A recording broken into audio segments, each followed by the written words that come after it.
Biang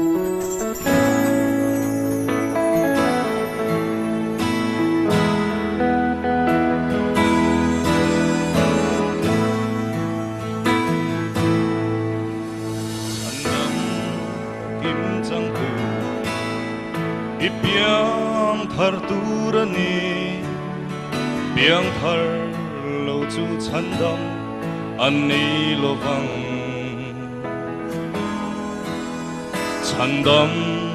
lo chu van ramma an lu thei lovang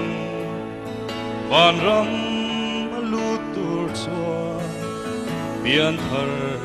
angayani mi tu po tuya le karava an pian lo chua pathian rama an lut lovang lalpan nati riat na mai song atok lo rin na mai atok lo khara va pian thar mai o atok lo tui le thi sen le thara riat pui tu te hi i chan kim si lo chua biang thar in di lovang mi tu po tui a le thara va an lo chua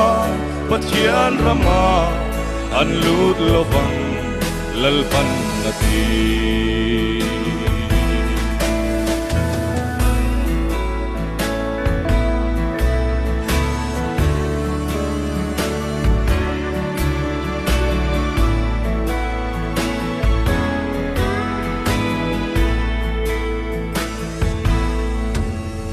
lali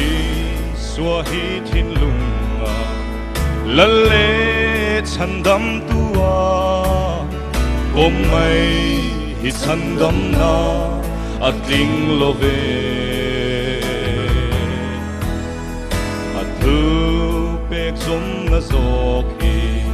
chandam na ni athu peka lo chua chandam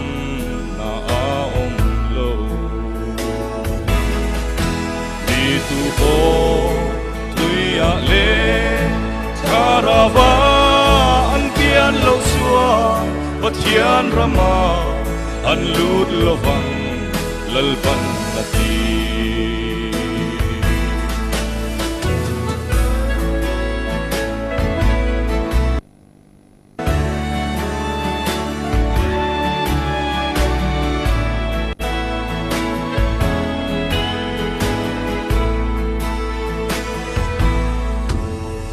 lali swa chandam na hi thil ti wanga ni lo athi na le thum na le tho le na from pui ina minge baptisma changla iswal te tlen faila